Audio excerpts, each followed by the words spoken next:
First and foremost, want to give all praise, honor, and glory to Yahweh, Bahashem, Yahweh Shah, Bahashem, Wakakadash. Double honors to the apostles and elders of Great Millstone who taught us this truth. Salutation to the hopeful elect. Salutation to all the icons preaching this truth and sincerity, presenting their bodies as living sacrifice. Shalom to the few sisters listening and learning in silence. Homage Yat from Children of the Light, coming at you with another one. So was going over Daniel chapter 9 with the camp last week, and thought I'd do a quick lesson on Daniel 9 and 12. Well, starting at 11. Yea, all Israel have transgressed thy law, even by departing, that they might not obey thy voice. Therefore the curse is poured upon us. Right? And what curse is that? The curses that's in Deuteronomy, the 28th chapter, starting at verse 15. And the oath that is written in the law of Moses, the servant of God. That's right, because Moses bare all heaven and earth to witness against us that day that these curses shall befall us if we did not hearken to the Lord and his commandments. That was in Deuteronomy 28th chapter, right? Because we have sinned against him. That's right.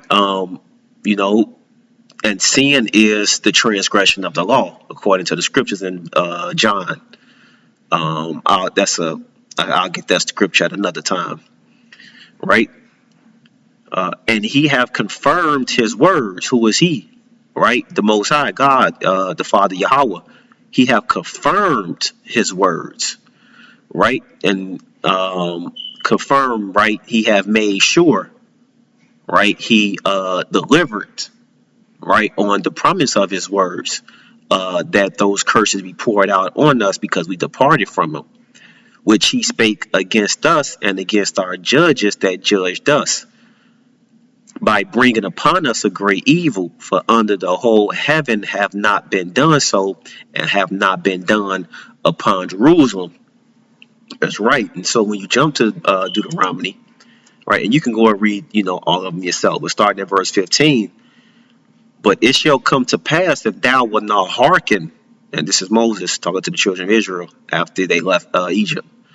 But it shall come to pass that if thou wilt not hearken unto the voice of Yahweh thy God, to observe to do all his commandments and his statutes, which I command thee this day, that all these curses shall come upon thee and overtake thee.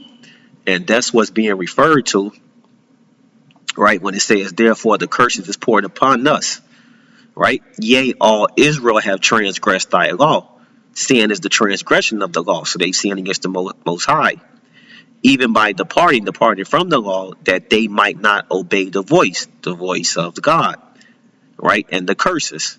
And he have confirmed his words. Let's just look at what confirmed means right here, since we here.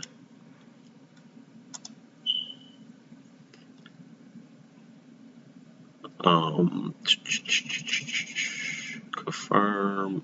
Okay, right. To feel, to ratify, establish, impose. That's right. So all of those curses were imposed on us, right? So the prophecy was fulfilled. The curse was fulfilled, right? And those curses were imposed, right, and poured out over all Israel. Okay. Let's go back. Okay. And he have confirmed his words, which he spake against us and against our judges that judged us, by bringing upon us a great evil. For under the whole heaven have not been done so, have been done upon Jerusalem. That's right. So what was done to Jerusalem had not been done, right, to any other kingdom, any other group of people, right? And that's right. Again, spiritually, we know who these scriptures align with, in some of those curses that refer to Jake and what they went through over here in the Americas under Esau, right? And so now, if you want to expand this, right, some good precepts to expand exactly how the words were confirmed, right? You want to go to the Book of Lamentations. And I'm gonna jump around a little bit. So I want to start at Lamentation 2:17. The Lord have done that which he had devised. He hath fulfilled his words, right? Fulfilled, confirmed, as back in Daniel. His words that he had commanded in the days of old, the days of Moses. He hath thrown down and have not pitied, and he hath caused thine enemy to rejoice over thee. He hath set up the horn of thine adversaries. Right, and if you go back into the book of Deuteronomy, right, I'm gonna skip a little bit. Skips.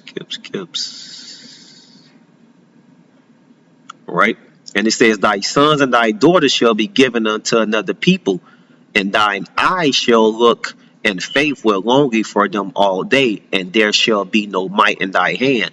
Right, and a lot of times when it's being broken down, of course, right, going into Judah, Levite, and Benjamin, the three tribes that were still in Jerusalem, right, and that was a part of that transatlantic slave trade, right. So a lot of that was applied to slavery, but also it can be applied to the Book of Lamentations, which was written by Jeremiah the prophet during the Babylonian captivity, right. The fruit of thy land and all thy labor shall a nation which thou knowest not eat up, and they shall be only oppressed and crushed away. And these are some of the scriptures about the Lord delivering Israel into the hands of the enemies, right? Let's see.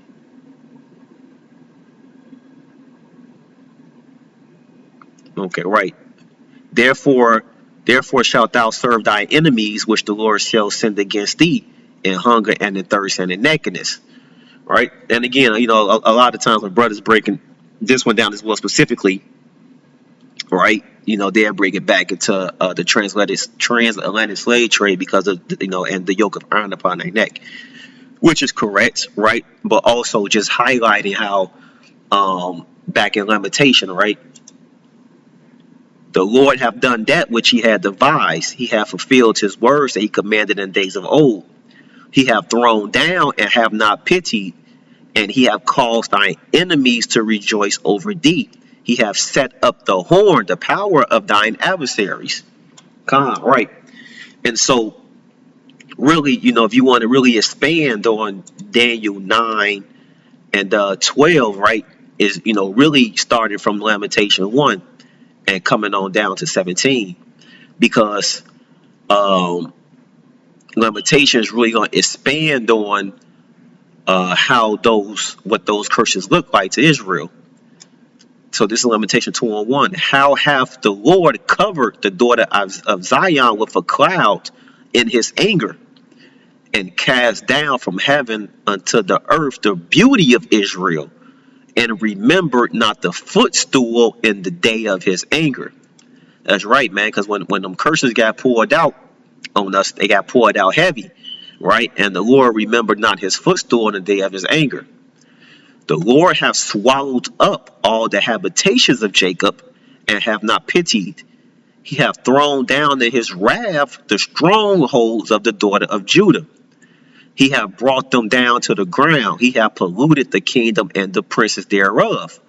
That's right, going back into Daniel, right? 12, right? He hath confirmed his words which he spake against us, and against our judges that judged us. And judges is, right, the leaders of our people.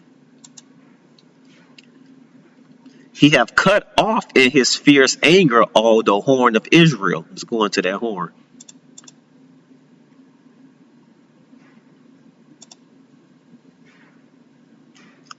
Horn, strength, right?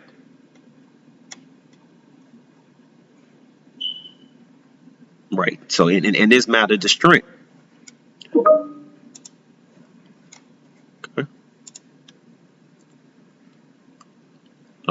He hath cut off in his fierce anger all the horn of Israel. He hath drawn back his right hand from before the enemy. That's right, because it was the right hand of the Lord, right, that went forth and fought our battles for us and protected us from the enemy, right? If you go back into 1 Samuel, right? And you could do this reading on your own. You go back into First Samuel when the elders asked Samuel for a king, right? It greatly offended the Lord because it was the Lord that fought all of the battles for Israel in the ancient days, right? The Lord was the king. He was their leader. They didn't need an army because it was the Lord that went forth to fight the battles from them, right? So if he drawn back his right hand from the enemy, he pretty much given the other nations the green light to come attack us and beat our ass, right? He gave the enemy the power and the strength to move against Israel. And he burned against Jacob like a flaming fire, which devoured round about. Right. So that's why the scriptures say he confirmed that which he his words. Right. So, a part of those curses was that our enemies would encamp us and they would grow strong around us. Right. That's why they was able to subdue us. And if you want to get into more of that, you can go to the book of Jude, chapter 5. This chapter 5, Jude 5 and 17. Start at 17, right? And whilst they sinned not before their God, they prospered, because the God that hateth iniquity was with them. That's right. So when we are moving in righteousness and we in alignment with the Most High, we are a prosperous people because God is with us. But when they depart from that which he appointed them, right? And what did he appoint us? The laws, the statutes, the commandments, right? Because transgression is the sin of the law. But when they departed from the way which he appointed them, the way of righteous, they were destroyed in many battles very sore, right? And were led captives into a land that was not theirs. And the temple of their God was cast to the ground, and their cities were taken by enemies. Right, so that goes into the Lord removing his right hand, right, and green lighting Israel, right. See, when we are in order and we move with the righteousness and with the Lord, nobody can touch us, right. We're invincible because it's the Lord that protects us. But when we sin it and we departed from the ways, right, we weak, we powerless, and the other nations know this as well, right. But now they are returned to their power and are come up from the places where they were scattered and have possessed Jerusalem, where their sanctuary is, and are seated in the hill country, for it was desolate. Now, therefore, my Lord and Governor, if there be any error against this people, and they sin against their God, let us consider that this shall be their ruin, and let us go up and we shall overcome them. That's right. And the other nations know. They know when we are sinning against our power, and we're not in alignment with Yahweh Bashem, Yahweh Shah, that's our ass, and he gonna let those other nations come in and ruin us. But also, if you want to get another precept for this, is the book of Judges, chapter 2, right? No, what I did to AUD to Judges.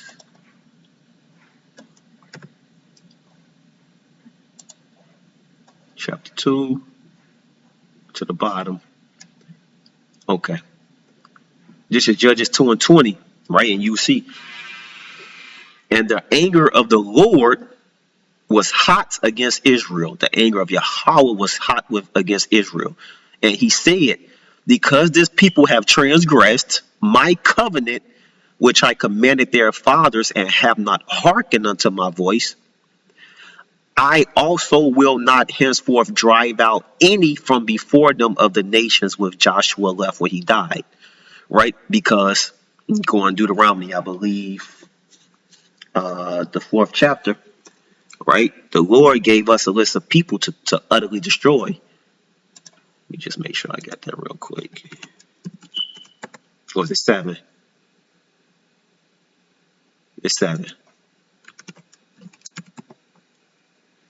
Okay, right. And you can go and read this on your own, right? 7, right? But these are the nations that the Lord told us to utterly destroy in the land of Canaan, right? And we didn't do that, right? We went off again in the ancient world, right? Because, right, back 2 and 21, I also will not henceforth drive out any from before them of the nations when Joshua left when he died, that through them I may prove Israel. Right? Just and again, just showing you, right? That through them, through the other nations, I may prove Israel. Let's look up prove. Because I want to say prove means make worthy, but let's look it up. Okay. To test, try, prove, attempt. To test, assess, right? To test, to prove, right? To prove, right?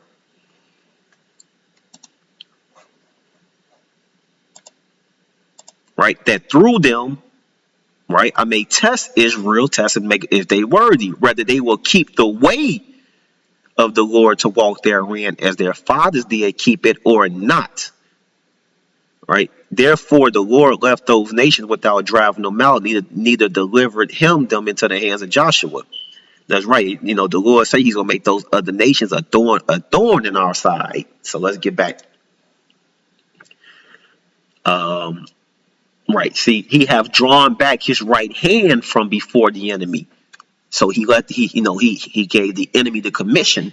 He gave them the thumbs up and empowered them, right, to spoil Israel. And he burned against Jacob like a flaming fire, which he devoured round about. He hath bent his bow like an enemy. He stood with his right hand as an adversary and slew all that were pleasant to the eye in the tabernacle of the daughter of Zion. He poured out his fury like fire. That's right, man. Right, because this is Jeremiah describing the state of Jake, man. Right, Benjamin, Judah, and Levi in Jerusalem. Right, during the Babylonian captivity. And they came in and they utterly destroyed the people, right? Because the Lord was against Israel, right? It say he bent his bow. What's a bow? A weapon, right? He bent his bow like an enemy. He stood with his right hand as an adversary and slew all that were pleasant to the eye. The Lord was an enemy. He hath swallowed up Israel. He hath swallowed up all her places. He have destroyed his strongholds and have increased in the daughter of Judah mourning and lamentation. He have violently taken away his tabernacle as if it were of a garden. He have destroyed his places of assembly, the temple. The Lord have caused the solemn feasts and Sabbaths to be forgotten in Zion, and have despised in the indignation of his anger the king and the priest. Right? So nobody was right, because the Lord is no respecter person. So you don't get any special treatment because you a king or because you a priest, right? When the Lord punish, He gonna punish everybody, and that's why Daniel says He have confirmed His words which He spake against us and against our judges that judged us. So a king would be a judge, a priest is a judge, right? A leader. By bringing upon us a great evil, and lamentation goes into all of the evils, which is the curses that he poured out on us from departing in our ways. The Lord hath cast off his altar. He hath abhorred his sanctuary. He hath given up into the hand of the enemy the walls of her palaces. They have made a noise in the house of the Lord as in the day of a solemn feast. The Lord have purposed to destroy the wall of the daughter of Zion. He hath stretched out a line, he hath not withdrawn his hand from destroying. Therefore he made the rampart and the wall to lament, they languish together. Her gates are sunk into the ground, he hath destroyed and broken her bars. Her king and her princes are among the Gentiles.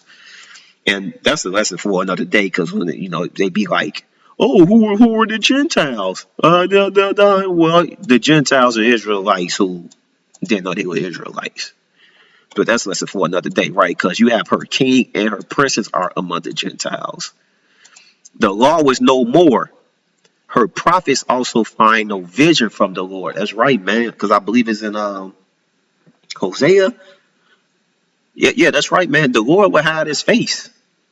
You get what I'm saying? leave you to your iniquities, man, and leave you to your punishment, right? So, just based off, when you read in Daniel 9, right, and you're going from Daniel 9 and 12 to 14, straight on down, right, 15, right, the book of Lamentations um, opens up and it expands on um, the evils that was brought upon Jake for sinning against the Most High, and it's because the Most High poured out His indignation upon them for their transgressions. Right? He empowered those other nations to come in. So I'm gonna skip a little bit. Okay. And when you read it, you have to use your imagination as into what Jeremiah is seeing. That's why it's called the Book of Lamentations, right? What things shall I take to witness for thee? Question mark. What things shall I liken to thee? Right. So the state that Jerusalem was in, Jeremiah is saying, what can I compare this destruction and all this evil to? O daughter of Jerusalem, what shall I equal to you, that I may comfort thee, O virgin daughter of Zion? For thy breach is great like the sea, who can heal thee, right? And breach, think of it like wound, right? The wound is so the wound is so great. Who can heal thee except for the Lord? Thy prophets have seen vain and foolish things for thee, and have not discovered thine iniquity, to turn away their captivity, but have seen for thee false burdens and cause of banishment. That's right. The prophets have not discovered what Jake need to do to turn away the captivity, right? But have seen for thee false burdens and cause of banishment. All that passed by clapped their hands at thee. They hiss and wag their heads at the daughter of Jerusalem, these other nations, saying, is this the city that men call the perfection of beauty, the joy of the whole earth? All thy enemies have opened their mouth against thee. They hiss and gnash their teeth. They say, we have swallowed her up. Certainly this is the day that we look for. We have found, we have seen it. That's right, man. And that goes back into the curses. What Moses said, what happened to the people, right? The Lord confirmed His words, because the Lord's words will not go out vain. If He's spoken it, then it's already going to happen. It's permanent. The Lord have done that which He had devised, and this go right into Daniel 12, which I'm reading again, right? So that's just a little quick lesson on Daniel 9 and 12. You can really take that down to 15 when you read that, go into Lamentation and break it down. But I do want to get let me get 14 in the LT. See what that say. Right, your prophets have said many foolish things, false to the core. They did not save you from exile by pointing out your sins. Instead, they painted false pictures, filling you with false hope. Yeah, man, come on. Because they probably went making offerings to the other gods, furthering their iniquity and their sin against the Most High. So just a quick lesson, I hope you were edified. Until the next time, Shalom, Kwam Yasharallah.